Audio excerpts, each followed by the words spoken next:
నేనేమై ఉన్నానో అది కేవలము క్రీస్తు వల్లనే. నేనేమై ఉన్నానో అది కేవలము క్రీస్తు వల్లనే. మనం సంపాదించే సంపాదన, మన జ్ఞానము, మన తెలివి, తినే ఆహారము, పీల్చే గాలి, నడిచే భూమి, మనకు వచ్చే ఆకాశము, సూర్యుడు, సూర్యకిరణాలు, సూర్యరశ్మి, చంద్రుడు, పగలు, రాత్రి. సో అన్నీ కూడా దేవుడి వల్లనే. తినే ఆహారము, త్రాగే నీళ్లు, మనకున్న జ్ఞానము, తెలివి, ఎంతో కొంత మంచితనము, మానవత్వము, అన్ని కూడా కేవలము క్రీస్తు వల్లనే కలిగినాయి. ఇప్పుడు ఫర్ ఎగ్జాంపుల్ మన లోపల ఇంకో యాంగిల్ లో చెప్తాను. ఇప్పుడు మన లోపల దుర్బుద్ధి ఉంది. మనం అనొచ్చా, నేనేమై ఉన్నానో అది కేవలం క్రీస్తు వలన అని? అనకూడదు. దురాశలున్నాయి, కోపం ఉంది, పగ ఉంది, ప్రతీకారం ఉంది, లేతే బాగా అప్పులున్నాయి.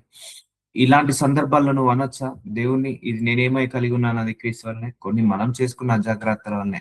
దేవుడు ఎప్పుడైనా బెస్టే ఇస్తాడు మనకు. దేవుడు ఎప్పుడైనా మనకు రైటే ఇస్తాడు. మనం రాంగ్ చేసుకుంటున్నాం.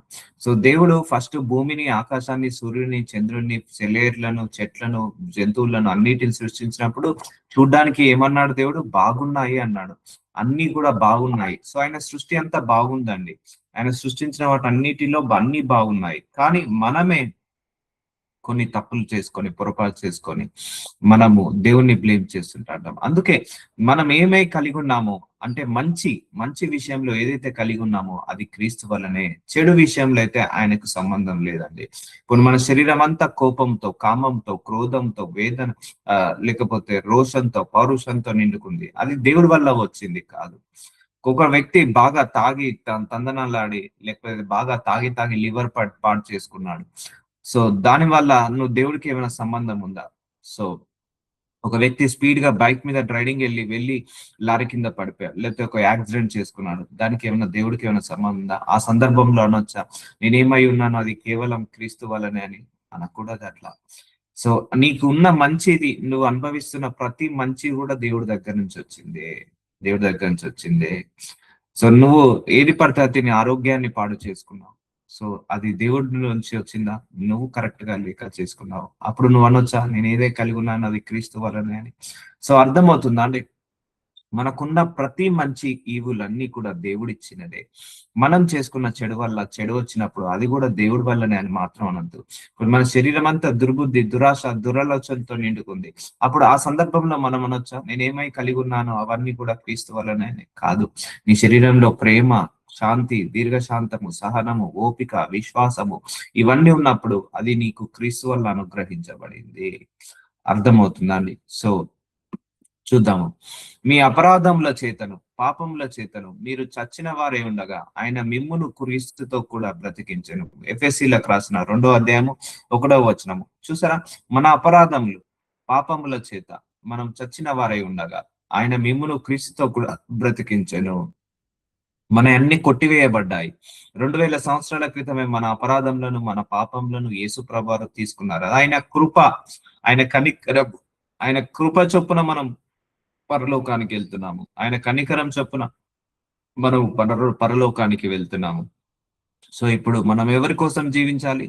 క్రీస్తుతో జీవించాలి, క్రీస్తు లాగా జీవించాలి, క్రీస్తు కొరకు జీవించాలి. కాబట్టి నువ్వు ఏది కలిగి ఉన్నా కూడా అది క్రీస్తు వల్లనే అన్నట్టుగా ఉండాలి. అందుకే your life belongs to Jesus Christ. గుర్తు పెట్టుకోండి. Your your life not belongs to your father, not belongs to your mother, not belongs to your childrens, not belongs to your wife or your that is your responsibility. నీ చూసుకోవడం, వాళ్ళని చూసుకోవడం నీ responsibility, నీ బాధ్యత. కానీ నీ యొక్క లైఫ్ జీసస్ క్రైస్ట్, ఆయనకే అంకితం. ఎందుకంటే ఆయన నీ కోసం మరణించాడు. ఆయన నీ కోసము శిలువలో ప్రాణాన్ని త్యాగం చేసి నరకానికి వెళ్లాల్సిన ఆత్మను పరలోకానికి తీసుకెళ్తున్నాడు. మన అపరాధంలను ఆయన తీసేసుకున్నాడు, మన పాపంలను ఆయన తీసేసుకున్నాడు. కాబట్టి ఇప్పుడు నువ్వు పాపివి కాదు, నువ్వు క్షమించబడ్డావు, ఆయన రక్తం చేత కడగబడ్డావు. నీకైనా తప్పులు పొరపాట్లు జరిగితే అది దేవుడు ఆల్రెడీ 2000 సంవత్సరాల క్రితమే క్షమించేశాడు, వాటిని తీసేసుకున్నాడు. కాబట్టి నీ మీద ఏది కూడా అధికారం చెలాయించదు. అందుకే ఇంత గొప్ప ధన్యత. మానవ జీవితం అనేది చాలా గొప్ప ధన్యత. అందులో క్రీస్తును తెలుసుకోవడం ఇంకా గొప్ప ధన్యత. గుర్తుపెట్టుకోండి. ఒకసారి మీకు మానవ జీవితం ఉంది కానీ క్రీస్తును తెలుసుకోలేదు, వ్యర్థమే. వ్యర్థమే. నీకు మానవ జీవితం వచ్చింది, అదొక గొప్ప ధన్యత. మనిషి జీవితం, అందులో నువ్వు క్రీస్తుని కలిగి ఉండడం ఇంకా గొప్ప ధన్యత. నీకు మానవ జీవితం ఉంది, అందులో నువ్వు క్రీస్తుతో నడవడం గొప్ప ధన్యత. క్రీస్తు గురించి తెలుసుకోవడం ఇంకా గొప్ప ధన్యత. క్రీస్తు లాగా నడవడం గొప్ప ధన్యత. సో అర్థమవుతుందా అండి? అంత ధన్యత ఇప్పుడు ఎవరు ఇచ్చారు మనకు? యేసయ్య ఇచ్చాడు. అందుకే నువ్వేదైతే కలిగి ఉన్నావో ఆ ధన్యత అంతా కూడా యేసు ప్రభు వారిదే. ఆయన మంచిదే ఇస్తాడండి, గుర్తుపెట్టుకోండి. నీకు జరిగిన చెడుకి, నీ జరుగుతున్న నష్టానికి, నీ జరుగుతున్న లాభాన్ని, కష్టాలకు దేవుడు సంబంధం కాదు. సో దేవుడి మీద బ్లేమ్ చేయకు. సో ఆయన నీకు బెస్టే ఇచ్చాడు.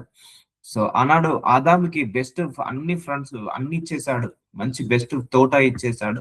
ఫ్రూట్స్, వెజిటేబుల్స్ అన్ని ఇచ్చేసి అక్కడ కూర్చొని నువ్వు తినేసే అన్నాడు. కానీ ఆదాం పాడు చేసుకున్నాడు, హవ్వ పాడు చేసుకుంది. దానివల్ల దేవుడు శపించేశాడు భూమిని.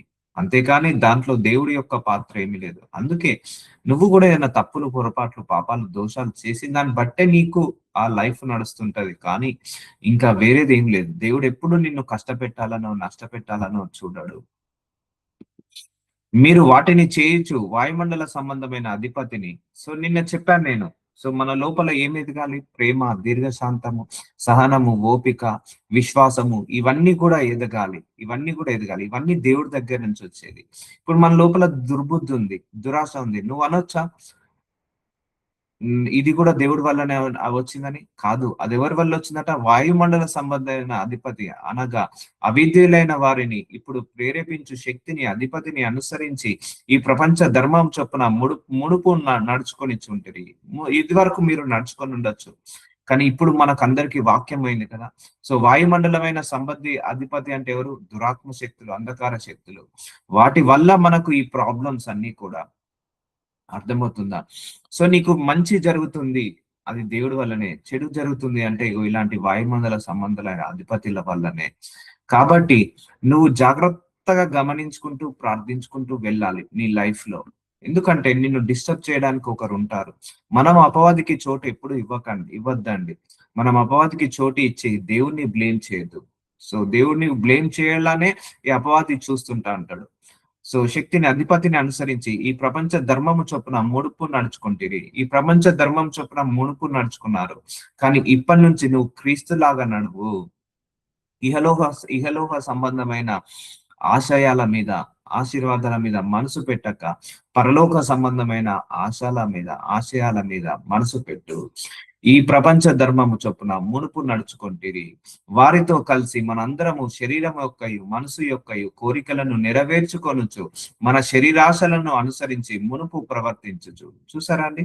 మన శరీరాశలు, మన కోరికల వల్ల మనము దేవుణ్ణి కష్టపెట్టి, దేవుడా నాకు ఇది ఎందుకు ఇవ్వట్లేదు, దేవుడా నాకు ఇది ఎందుకు రావట్లేదు. ఒకటే గుర్తు పెట్టుకోండి, దేవుడు నీకు ఒక ఆశీర్వాదం ఇవ్వలేదు అంటే అది నీ మంచికే. దేవుడు ఒక ఆశీర్వాదం ఇచ్చాడంటే అది నీ మంచికే. దేవుడు ఒక ప్రార్థనకు లేట్ చేస్తున్నాడంటే అది నీ మంచికే. దేవుడు ఒక ప్రార్థనకు తొందరగా జవాబు ఇచ్చాడంటే అది నీ మంచికే. ఏదైనా కూడా నీ మంచికే. కాబట్టి మన అందరము శరీరము యొక్కయు, మనసు యొక్కయు కోరికలను నెరవేర్చుకొనొచ్చు. సో ఈ ఎందుకు ఏమవుతుందంటే అమ్మ, మన దేవుడి యొక్క కృపను, దేవుడి ఇచ్చిన మంచితనాన్ని, దేవుడి చూపించే ఆశీర్వాదాలను మనము చూడలేకపోతున్నాం. దేని వల్ల? నీ మనస్సు కోరికల వల్ల, నీ శరీర కోరిక వల్ల, నీ శరీర ఇచ్చల వల్ల, మనసు కోరికల వల్ల అవన్నీ కూడా చూడలేకపోతున్నాం. ఇప్పుడు ఒక దొంగ ఉన్నాడండి, దొంగతనానికి వెళ్ళాడు. సో దొంగతనంలో వెళ్ళి కొంత బంగారాన్ని, కొంత నగదుని పట్టుకొచ్చాడు. సో అప్పుడు అనొచ్చా, నేను ఏదై కలిగి ఉన్నానో అది దేవుడి కృప వలనే?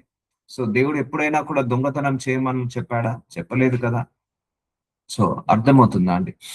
నీ కొన్ని కోరికలు, కొన్ని మనస్సు కలిగిన కోరికలు, శరీర కోరికల వల్ల నువ్వు కొన్ని పొందుకోలేకపోతున్నావు. అది నీ మంచికే, అది నీ మేలుకే. అందుకే నేను ఒకటే చెప్తాను, లైఫ్ లో మీరు ఒక్కటే గుర్తు పెట్టుకోండి అమ్మా. నీకు దేవుడు ఏదైతే ఇచ్చాడో దానిని బట్టి నువ్వు తృప్తిగా ఉండు. నీ లైఫ్ నీ పక్కోడి లైఫ్ తో ఎప్పుడు కూడా కంపేర్ చేసుకోకు. అప్పుడు నువ్వు డిస్సాటిస్ఫాక్షన్ అవుతావు, డిమోటివేట్ అవుతావు. అప్పుడు నువ్వు దేవుడి మీద నీకు ఏమైతుంది? సనగడం స్టార్ట్ అవుతుంది, దేవుడి మీద గుణగడం స్టార్ట్ అవుతుంది, దేవుడి మీద నిందలు వేయడం స్టార్ట్ అవుతుంది. అర్థమవుతుందా అండి? ఎప్పుడు కూడా నీ లైఫ్ ని ఇంకో లైఫ్ తో కంపేర్ చేయకు. నీ పిల్లలను కూడా ఇంకొకరితో కంపేర్ చేయకు. నీ వైఫ్ ని కానీ నీ హస్బెండ్ ని కానీ ఇంకొకరితో కంపేర్ చేసుకోకు. నీ జీతాన్ని ఇంకోరి జీతంతో కంపేర్ చేసుకోకు. నీ ఉద్యోగాన్ని ఇంకోరి ఉద్యోగంతో కంపేర్ చేసుకోకు. ఎందుకంటే నీ భర్త కంటే చండాలులో ఈ లోకంలో చాలా మంది ఉన్నారు. నీ భార్య కంటే మంచిగా లేని వాళ్ళు ఇంకా భూలోకంలో చాలా మంది ఉన్నారు. నీ పిల్లల కంటే ఇంకా తక్కువ స్థాయిలో ఉన్న వాళ్ళు భూలోకంలో చాలా ఉన్నారు. నీ సంపాదన కంటే ఇంకా చాలా మంది సంపాదన తక్కువగా ఉన్న వాళ్ళు చాలా ఉన్నారు. అర్థమవుతుందా అండి? సో ఎందుకు నీకు చెప్తున్నానంటే, ఈ అసంతృప్తి అనేది ఎప్పుడైతే మనసులోకి వస్తదో, దేవుడు నీకు ఎంత ఇచ్చినా కూడా నీకు తృప్తి ఉండదు. దేవుడు నీకు ఎంత ఇచ్చినా కూడా నీకు సంతోషం ఉండదు, ఆనందం ఉండదు. తృప్తిగా ఉండండి. నీకు ఏదైతే ఉన్నావో అది దేవుడి కృప వల్ల తృప్తిగా ఉండండి. అందుకే మనం అందరము శరీర యొక్కయు మనసు యొక్క కోరికలను నెరవేర్చుకొనొచ్చు, మన శరీరాశలను అనుసరించి మునుపు ప్రవర్తించుచు కడమ వారి వలనే స్వభావ సిద్ధముగా దేవోగ్రతకు పాత్రులమై ఉంటుంది. దేవుడు ఉగ్రతకు మనం పాత్రులమయ్యాము. ఇప్పుడు ఆఫీసులలో చూస్తే ఒక మనిషికి ప్రమోషన్ వచ్చిందంటే మిగిలిన 20 మంది ఏడుస్తారు ఆ ప్రమోషన్ వచ్చిన వాడి మీద. కంగ్రాట్స్ చెప్పడం కంటే ఏడ్చే వాళ్ళు ఎక్కువగా ఉంటారు. వాళ్ళ లోపల ఏమున్నట్టు? అసూయ ఉన్నట్టు. దాన్ని ఏమంటారు? శరీర కోరిక. అసూయ కూడా శరీర కోరిక. దుర్బుద్ధి, కామము, క్రోధము శరీర కోరికలు. ఇవన్నిటి కూడా దీని వల్ల నువ్వు చూడలేవు దేవుణ్ణి. సో అందుకే మనస్ఫూర్తిగా నీ మనసులో ఉన్న భారాన్ని తీసేయండి. మనసులో ఉన్న వేదనను, శోధనను తీసేసి పూర్ణ మనసుతో నువ్వు ప్రార్థించు. పూర్ణ హృదయంతో నువ్వు ప్రార్థించు. పూర్ణ హృదయంతో ఆయనకు ఒప్పుకో. అయ్యా ప్రభువా, నేను ఏదైతే కలిగి ఉన్నానో అది కేవలం నీ మహాకృప వల్లనే ప్రభు అని ఒప్పేసుకొని దీనిని మల్టిప్లై చేయమని అడగండి. అంతేగాని అయ్యా ప్రభువా, వాళ్ళకు మంచి భర్తనిచ్చావు, నాకు ఈ భర్తనిచ్చావు, వాళ్ళకు పెద్ద ఇల్లునిచ్చావు, నాకు ఈ రెంటెడ్ హౌస్ నిచ్చావు, అలా కంప్లైంట్ చేయొద్దండి దేవుడి మీద. ఎందుకంటే ఈ ఆశీర్వాదానికి అడ్డు ఆనాడు ఇజ్రాయేలీల ప్రజలు చేసిన తప్పే అది. నాకు అక్కడ ఉంటే నాన్ వెజ్ ఉండేది, ఇక్కడ ఉంటే నాన్ వెజ్ లేదు, మేము ఆన్నే ఉంటే బాగుండేది, వాళ్ళు అక్కడనే వాళ్ళు బాగా పెట్టేవారు అనేవాళ్ళు. అంతేకాని దేవుణ్ణి ఎప్పుడు కూడా ఆరాధించక, స్తుతించక దేవుని మీద నిందలు వేశారు, దేవుడి మీద అవమానపరిచారు. దానివల్ల వాళ్ళు ఆశీర్వాదం ఆగిపోయింది. సో నీ ఆశీర్వాదం ఆగిపోవడానికి కారణం నువ్వే. నీకు ఇచ్చిన కొంతలో నువ్వు తృప్తిపడు. ఇగో అందుకే దేవోగ్రతకు పాత్రులమై ఉంటుంది. సో బుద్ధి మారాలి. స్వభావ సిద్ధిగా దేవోగ్రతకు పాత్రులమై ఉంటుంది. మునుపు ప్రవర్తించావు. సో ఇప్పటి వరకు నువ్వు ఎలాగ ప్రవర్తించావో వదిలేసేయి. కానీ ఇప్పుడు నువ్వు మైండ్ సెట్ మార్చుకో, న్యూ మైండ్ సెట్ గా మార్చుకో. సో అర్థమవుతుందా అండి? శరీర కోరికలు, ఆశలు వల్ల నువ్వు దేవుడి యొక్క ఉగ్రతను పొందుకుంటావు, దేవుడి యొక్క అనుగ్రహాన్ని పొందుకోలేవు. ఆయనను దేవుడు కరుణా సంపన్నుడై ఉండి, చూసారా, ఆయనను నువ్వు ఎన్ని తప్పులు చేసినా, ఎన్ని పొరపాట్లు చేసినా, ఎన్ని పాపాలు చేసినా, ఎన్ని దోషాలు చేసినా, దేవుడు ఎవరట? కరుణా సంపన్నుడై ఉండి మనము మన అపరాధముల చేత చచ్చిన వారమై ఉండినప్పుడు సైతము మన ఎడల చూపిన తన మహాప్రేమ చేత మనలను క్రీస్తుతో కూడా బ్రతికించెను. చూసారా అండి? మన అపరాధములను ఆయన తీసేసుకున్నాడు. ఎప్పుడు నీ లోపల దురాశ ఉన్న, దుర్బుద్ధి ఉన్న, పాపాలు, తప్పులు, పొరపాట్లు ఉన్నా కూడా వాటన్నిటిని కూడా క్షమించేశాడు. అందుకే ఆయన కరుణా సంపన్నుడు అంటాడు. అంటే కరుణ విషయంలో సంపన్నుడు. అంటే కరుణ విషయంలో సంపన్నుడు అంటే ఆయన కరుణ చూపిస్తూనే ఉంటాడు. కృపామయుడు అని పేరు. కృపను చూపిస్తూనే ఉంటాడు. అందుకే మనందరం ఏదైతే రక్షించబడ్డామో, ఏదైతే మనం నడిపించబడుతున్నామో అది దేవుడి యొక్క కృప వల్లనే అండి.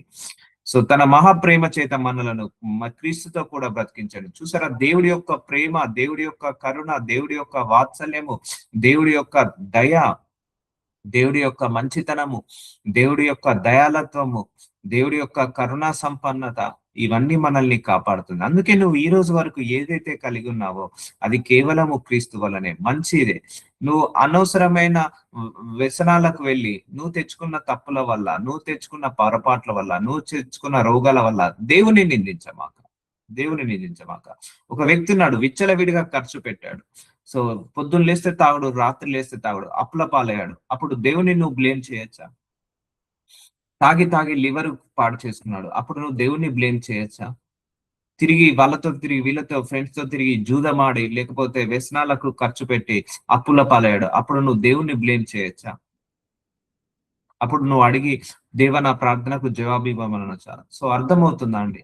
సో కామన్ సెన్స్, మనకు దేవుడు ఒక జ్ఞానాన్ని ఇచ్చాడు, ఆ జ్ఞానాన్ని మనం ఉపయోగించాలి.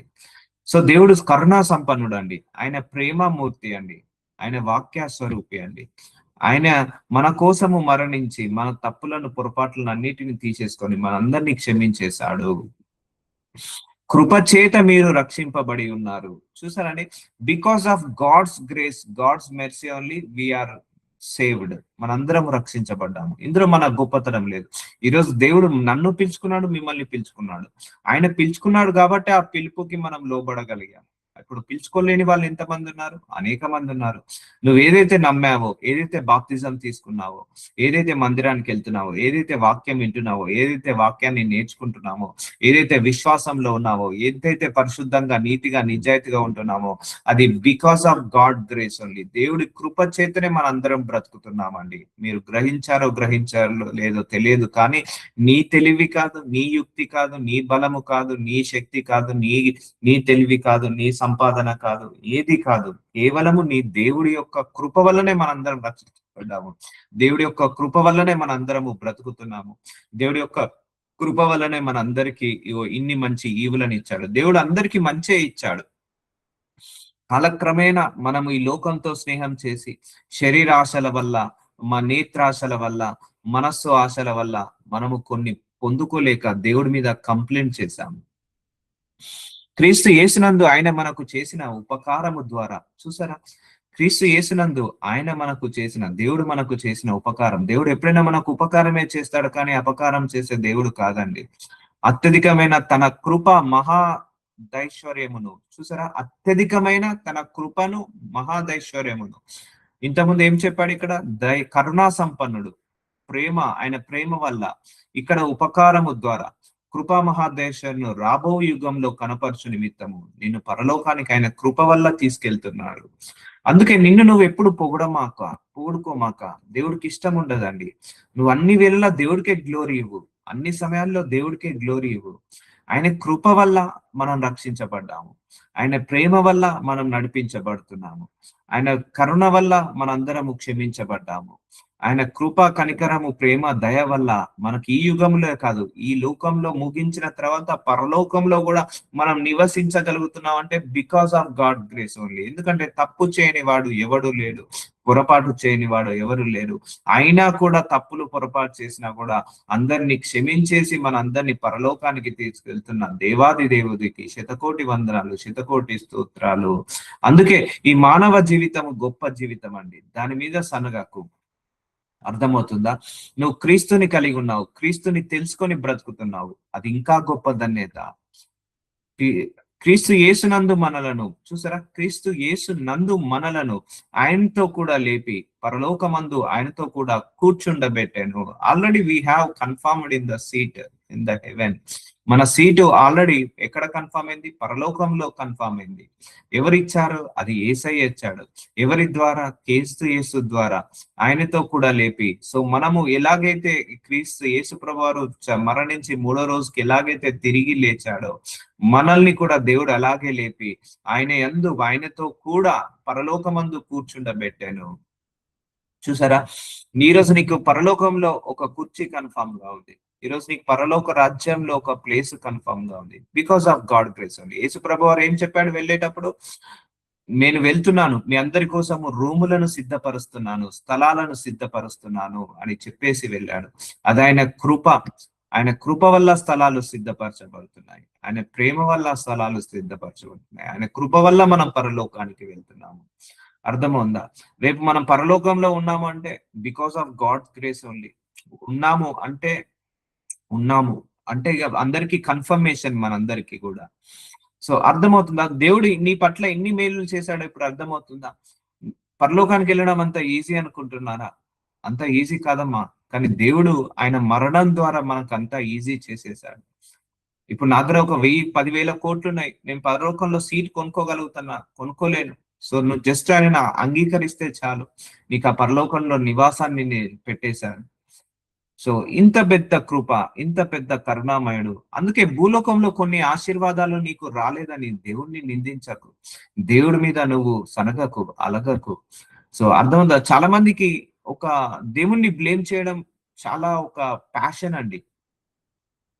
ఒక మనిషి రోడ్డు మీద అటు ఇటు తిరుక్కుంటా బైక్ యాక్సిడెంట్ అయితది. సో స్పీడ్ గా పోయి, అజాగ్రత్తగా పోయి బైక్ యాక్సిడెంట్ అయితే వాడు పడితే అందరూ ఏమంటారు? దేవుడే పడేసిండంటారు. సో దేవుడు పడేస్తాడా? దేవుడు పడేయడు కదా! సో దేవుడినే అంటారు. ఒక మనిషి ఒక 70 ఏళ్ళు, 80 ఏళ్ల వ్యక్తి చనిపోతే గూడా దేవుడే చంపేసాడంటారు. సో లేకపోతే ఒక మనిషి ఫెయిల్ అయితే, సరిగ్గా చదవక వాడు ఫెయిల్ అయిపోతే, దేవుడుంటే నేనెందుకు పాస్ కాలేదు అని దేవుడిని బ్లేమ్ చేస్తారు.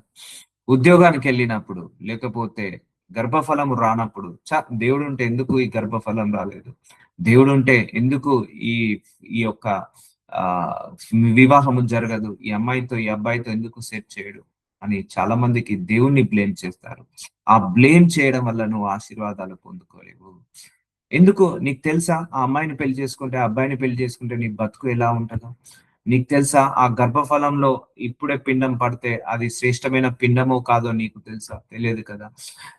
నీకేం తెలుసు? నువ్వు అజాగ్రత్తగా వెళ్లి నువ్వు కాళ్ళు చేతులు ఇరగ్గొట్టుకొని దేవుడిని బ్లేమ్ చేస్తే ఎలా?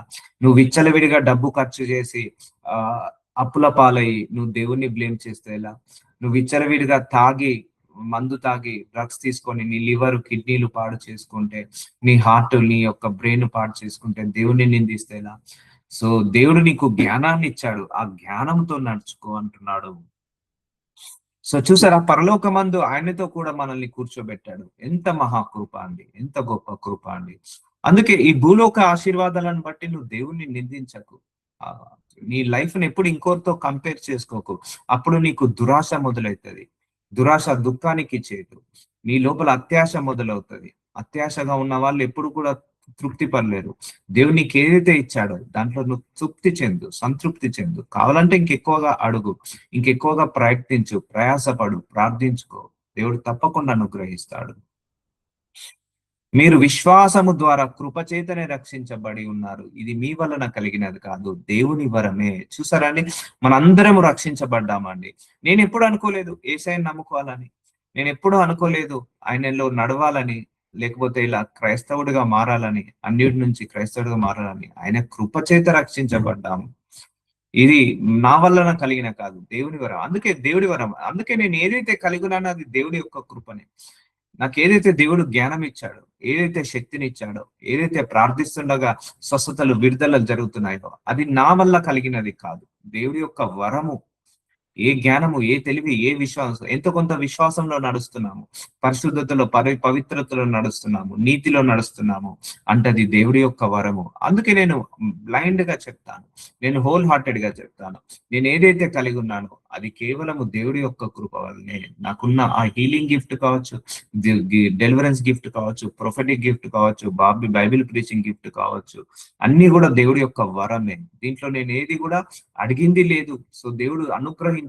ఆయన కృప చేత అనుగ్రహించాడు. అందుకే నేను సంపాదించే సంపాదన ఆయన కృప. నాకున్న కుటుంబము ఆయన కృప. నాకున్న జ్ఞానము ఆయన కృప. నాకున్న శరీరము ఆయన యొక్క కృప. అన్నీ గూడా దేవుడు ఇచ్చా. Completely God's gift only. అందరికి, నీకు, నాకు అందరికి కూడా. అందుకే మనం ఇప్పుడు ఏ స్థితిలో అయితే ఉన్నామో, ఆ స్థితిని బట్టి దేవుణ్ణి స్తుతించు. ఏ స్థితిలో అయితే ఉన్నామో, ఆ స్థితిని బట్టి దేవుణ్ణి కంప్లెయింట్ చేయకు. కంప్లెయింట్ చేయకు. మంచిదే ఇచ్చాడు, ఇంకా మంచిదే ఇస్తాడు. ఇప్పటి వరకు నీకు ఇచ్చిందంతా మంచే ఇచ్చాడు. లైఫ్‌లో నాకు, మీకు అందరికి దేవుడు ది బెస్టే ఇచ్చేసాడండి.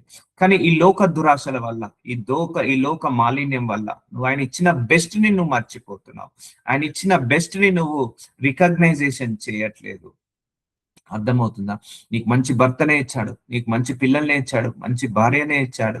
మంచి చదువునే ఇచ్చాడు. మంచి ప్రదేశంలోనే పుట్టావు.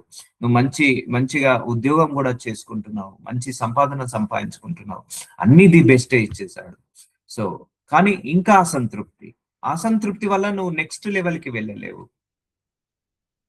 సో, ఇదంతా దేవుడి వరమే. మనం ఏదైతే తింటున్నామో, త్రాగుతున్నామో, అనుభవిస్తున్నామో, జ్ఞానము, తెలివి కలుగున్నామో, దేవుడి యొక్క వరమే, దేవుడి యొక్క కృపనే.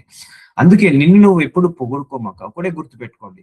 మనల్ని మనం పొగుడుకోవడము చాలా చెడ్డ పని అండి. మంచిది కాదది. ఎప్పుడు పొగుడుకోవద్దు. నా వల్లనే ఇది జరిగింది. నీ వల్ల ఒకవేళ జరిగినా గూడా నీ వల్ల అని చెప్పుకోకు. ఎప్పుడు కూడా. అది దేవుడి వల్లనే అని చెప్పుకో. అర్థమవుతుందా? ఎప్పుడు గూడా తొందరపడి నిన్ను నువ్వు పొగడుకొని దేవుడిని హెచ్చించు. ఎప్పుడైనా అన్ని సమయాల్లో దేవుణ్ణి హెచ్చించు, నువ్వు తగ్గించబడాలి. చాలా మంది దేవుణ్ణి తగ్గించి వాళ్ళనే హెచ్చించుకుంటారు. No, it's wrong. ఆ రోజు లూసిఫర్ చేసిన తప్పే అది. దేవుణ్ణి తగ్గించాడు, ఆయనని ఎక్కించుకున్నాడు. నేను కూడా ఇంకొక సింహాసనం వేసుకుంటే నేను కూడా దేవుడితో సరి సమానంగా ఉండొచ్చు కదా, దేవుడి ప్రజలకు నేను కూడా తీర్పు తీర్చొచ్చు కదా అని గర్వం వచ్చేసింది. దేవుడిని తగ్గించాడు, ఆయనని హెచ్చించుకున్నాడు. ఈ రోజు నువ్వు కూడా దేవుడిని తగ్గించి నువ్వు హెచ్చించుకున్నావా? అయితే నీ లోపల లూసిఫర్ లాంటి గుణం ఉన్నది అర్థము. నిన్ను నువ్వు తగ్గించుకో, దేవుణ్ణి అన్ని విషయాల్లో హెచ్చించు. నీకు మంచి జ్ఞానం ఉంది, బై గాడ్ గ్రేస్. నీకు మంచి అందంగా ఉన్నారు, బై గాడ్స్ గ్రేస్. నువ్వు మంచిగా చదువుకుంటున్నారు, బై గాడ్ గ్రేస్. మీలో మంచితనం ఉంది, బై గాడ్స్ గ్రేస్. అంతా కూడా by God's grace. It's gift only. అంతేకాని అవునండి ఐఎమ్ గ్రేట్, ఐఎమ్ తోపు, అది ఇష్టం ఉండదు దేవుడికి. అస్సలు ఇష్టం ఉండదు. నాకు కూడా అసలు ఇష్టం ఉండదు. సెల్ఫ్ డబ్బా కొట్టుకునే వాళ్ళంటే దేవుడికి ఇష్టం ఉండదు. సెల్ఫ్ డబ్బా ఎప్పుడు కొట్టుకోవద్దు. దేవుడికే గ్లోరీ ఇవ్వాలి, దేవుడికే మహిమని ఇవ్వాలి. కొంచెం సక్సెస్ వస్తే ఎస్ నా వల్లనే, కొంచెం విక్టరీ వస్తే ఎస్ నా వల్లనే. మరి దేవుడు ఏం చేశాడు? దేవుడి యొక్క కృప ఉంది కాబట్టి నీకు ఆ సక్సెస్, దేవుడి యొక్క కనికరం ఉంది కాబట్టి ఆ విక్టరీ, దేవుడి యొక్క శక్తి ఉంది కాబట్టి నీకు రక్షించబడ్డావు, నువ్వు ఆస్తులు పాస్తులు సంపాదించుకున్నావు. అర్థమైందా? నువ్వు 100 కోట్లు సంపాదించుకున్నావు కూడా ఇది నా వల్ల కాదు, దేవుడు ఇచ్చిందే అను. అప్పుడే నీ ఆస్తులు రెట్టింపు అవుతాయి, నీ ఆశీర్వాదం రెట్టింపు అవుతాయి. సో ఆ గర్వము రావద్దు, నాది అనే గర్వము రావద్దు. దేవుడు లేకుండా మనం ఏమీ చేయలేము, ఏది మనము పొందుకోలేము. దేవుడు లేకుండా మనం ఏది అనుగ్రహించడము. సో నువ్వు టెక్నాలజీ మీద డిపెండ్ కావచ్చు, లేకపోతే మెడిసిన్స్ మీద, టాబ్లెట్స్ మీద డిపెండ్ కావచ్చు, కానీ end of the day God is the ultimate power, ultimate solution, ultimate believe system. నీ కంప్లీట్ బిలీవ్ సిస్టమ్, నీ కంప్లీట్ ఫెయిత్ దేవుడి మీదనే ఉండాలి. అర్థమవుతుందా? విశ్వాసము ద్వారా కృపచేత రక్షించబడ్డారు, ఇది దేవుడి యొక్క వరము. అది క్రియ వలన కలిగినది కానీ ఎవడు అతిశయపడ వీలు లేదు. చూసారండి, క్రియల వలన కలిగినది కాదు, దేవుడి యొక్క కృపను బట్టి మనకు ఆశీర్వదిస్తున్నాడండి. సో నేను ఎప్పుడు కూడా అడగలేదు అయ్యా నేను సేవ చేయాలని. సో దేవుడు ఇచ్చేశాడు, ఆ ఇచ్చినప్పటి నుంచి వాడుకుంటున్నాను. సో వాడబడుతున్నాను, అది దేవుడి యొక్క కృప. దాంట్లో నా అతిశయం ఏది లేదు. నిజంగా 1% కూడా నా మైండ్ లోకి రానివ్వను, అది థాటే రాదు. సో అందుకే నువ్వు ఏది ఉన్నా కూడా దేవుడి యొక్క కృపనే, అతిశయపడకు. నీకు 100కు 100 మార్కులు వచ్చాయా? By God's grace. నీకు మంచి ఉద్యోగం ఉందా? By God's grace. మంచి పిల్లలు, భార్య భర్త ఉందా? God's grace. నీకు మంచి ఆరోగ్యం, శరీరం ఉందా? By God's grace. మంచి తెలివి, జ్ఞానము ఉందా? By God's grace. దాంట్లో నువ్వు అతిశయపడకు. చాలా మందికి అతిశయపడతారు. అందుకే ఎంత ఎదిగినా ఒదిగినట్టు ఉన్న వాళ్ళను దేవుడు ఆశీర్వదిస్తాడు. తన్ను తాను హెచ్చించుకున్నవాడు దేవుడి దృష్టికి పాపం చేసిన వాడు. గుర్తుపెట్టుకోండి, భూలోకంలో ఎవడు గనుడు అంటే తనను తాను తగ్గించుకుంటాడో వాడే పరలోకంలో గనుడు అని చెప్పాడు దేవుడు. తగ్గించుకోవాలి. సో దేవుడికే గ్లోరీ ఇవ్వాలి, దేవుణ్ణే మహిమ. చాలా మంది ఇవ్వరు, ఏదో సెల్ఫ్ డబ్బా ఎక్కువగా పొగిడించుకోవాలి. సో ఎక్కువగా మాట్లాడించుకోవాలి, పొగిడించుకోవాలి, లేకపోతే పొగుడుకోవాలి. సో నిన్ను నువ్వు పొగుడుకుంటున్నావు అంటే అది అక్కడ లూసిఫర్ ఉన్నట్టు గుర్తుపెట్టుకోండి.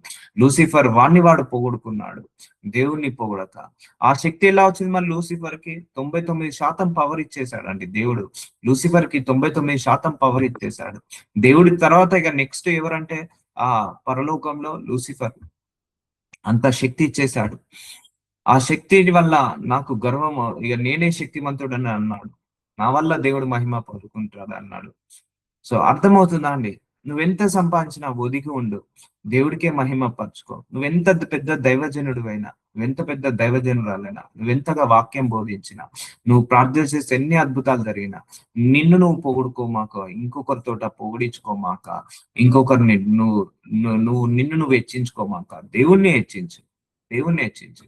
నేను ఇంటరప్ట్ చేస్తాను. ఎవరైనా పొగుడుతున్నారంటే ఇంటరప్ట్ వద్దమ్మా, మాట్లాడద్దు. దేవుణ్ణి పొగడండి, దేవుణ్ణి మందలియండి. సో అతిశయపడద్దు, మనం ఎప్పుడు కూడా అతిశయపడద్దు. అన్ని దేవుడి యొక్క కృప వల్లనే అనుభవించాము. మరియు వాటి యందు మనము నడుచుకొనవలని దేవుడు ముందుగా సిద్ధపరిచిన సత్క్రియలు చేయుటకే. చూసారా, నువ్వు చేసే ప్రతి మంచి, నువ్వు చారిటీ చేస్తున్నావా, అది దేవుడి యొక్క కృప వల్లనే. నువ్వు అందరితో ప్రేమగా మాట్లాడుతున్నావా, దేవుడి యొక్క కృప వల్లనే.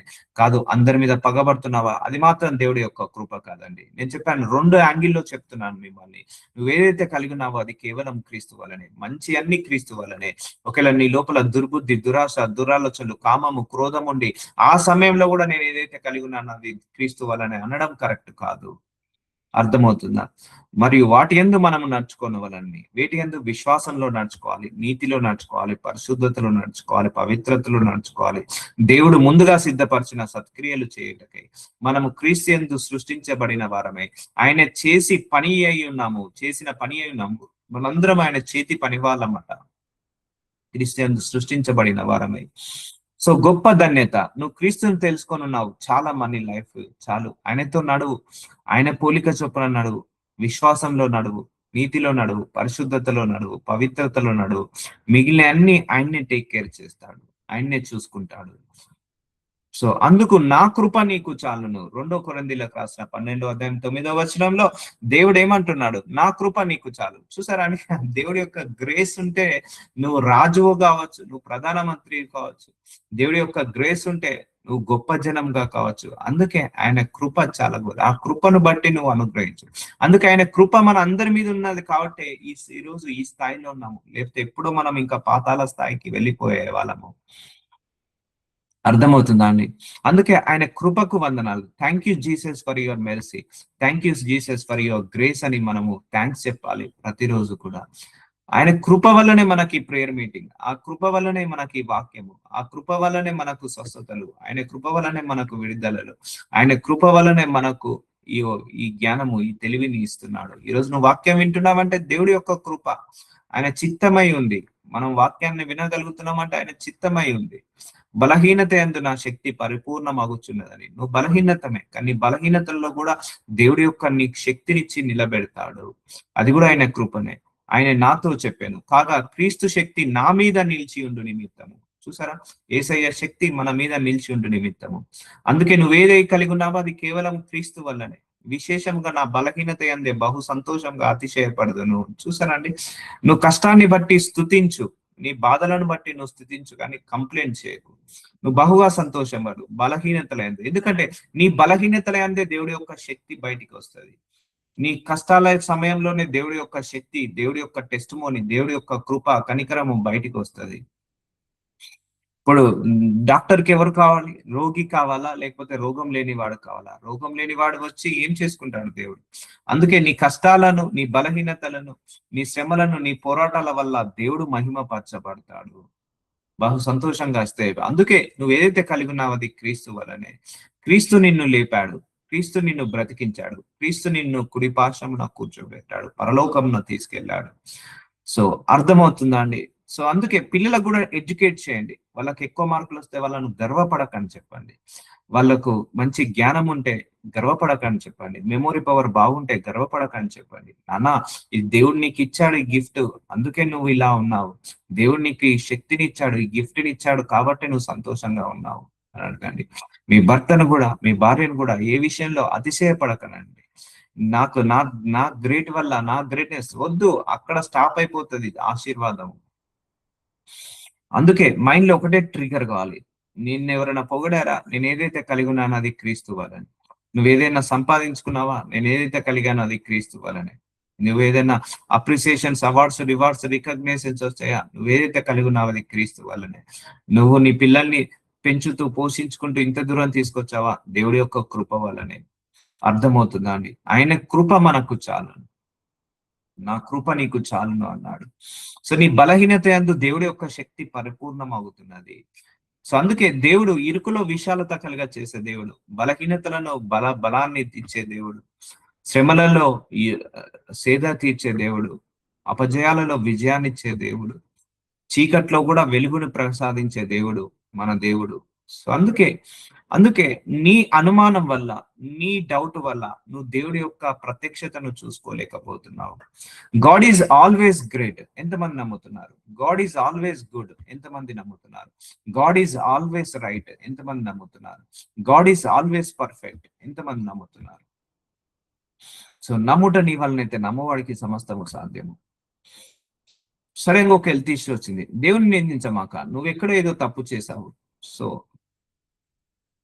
అర్థమవుతుందండి. సడన్ గా ఏదైనా ప్రాబ్లం వచ్చింది, దేవుని నిందించమాక. గాడ్ ఈస్ గుడ్, దాన్ని తీసేస్తాడు. దేవుడు ఉన్నది ఎందుకు? ఇప్పుడు డాక్టర్ ఉన్నది ఎందుకు? రోగాన్ని నయం చేయడానికి కదా. దేవుడు ఉన్నది ఎందుకు? నీకున్న కష్టము నష్టాన్ని తీసేయడానికే కదా. కష్టం రాదనైతే దేవుడు బైబిల్లో ఎక్కడా చెప్పలేదు. కానీ ఏ కష్టం వచ్చినా నేను నీకు తోడుగా ఉంటాను, నీడగా ఉంటాను, దానిని తీసివేస్తాను అని చెప్పాడు. అర్థమవుతుందా? అందుకే బలహీనతలందే బహు సంతోషంగా అతిశయపడుదును. సో సంతోషంగా ఉండండి, రిజాయిస్ గా ఉండండి. ఆయన కృప మనందరికీ తోడుగా ఉంది. మనం ఏదైతే తింటున్నామో, ఏదైతే త్రాగుతున్నామో, ఏదైతే అనుభవిస్తున్నామో, ఏదైతే సంపాదిస్తున్నామో, ఏదైతే జ్ఞానము కలిగి ఉన్నామో, ఏదైతే తెలివి కలిగి ఉన్నామో, ఏదైతే అందాన్ని కలిగి ఉన్నామో, ఏదైతే ఐశ్వర్యాన్ని, పేరుని, ప్రఖ్యాతలను కలిగి ఉన్నామో, అది కేవలము దేవుడి యొక్క కృప మనకు ఉంది కాబట్టి ఆయన వల్లనే మనకు పొందగలిగాము అని నమ్మండి. Continue tomorrow. లార్డ్ జీసస్ నాజరుడైన యేసయ్య, థ్యాంక్ యూ సో మచ్. నేను ఎప్పుడు బలహీనుడం అయ్యా, వాక్యము ద్వారా అయ్యా మా అందరితో మాట్లాడి దర్శించినందుకు వందనాలు అయ్యా. ఇప్పటి వరకు తెలిసి కానీ తెలియక కానీ మేము అతిశయపడి ఉంటే క్షమించిన ఆయన అయ్యా. కేవలం మీ వల్లనే మేము బ్రతుకుతున్నాము, మీ ద్వారా మేము బ్రతుకుతున్నాము. మీరు ఏదైతే మాకు ఇచ్చారో అవన్నిటిని బట్టి మిమ్మల్ని స్తుతిస్తున్నాము తండ్రి. ఇప్పటి వరకు తెలిసి కానీ తెలియక కానీ మీ మీద కంప్లైంట్ చేసి ఉంటే, మిమ్మల్ని ఏమైనా బ్లేమ్ చేసి ఉంటే క్షమించిన ఆయన. దానివల్ల మా ఆశీర్వాదానికి అడ్డుగోడగా వేసుకున్నాం. ఈ రోజుతో ఆ అడ్డుగోడను తీసేసి ఇప్పటి నుంచి మమ్మల్ని అందరినీ కూడా ఆశీర్వాదానికి వారసులుగా చేసినందుకు వందనాలు. మీకు మాకు మధ్య, మీకు మా ఆశీర్వాదాలకు మధ్య ఉన్న అడ్డుగోడలన్నిటిని కూడా తీసివేసినందుకు మీకే మహిమ కలుగును కాక అని ప్రవచిస్తూ ప్రార్థిస్తున్నాను. ఆమేన్, ఆమేన్.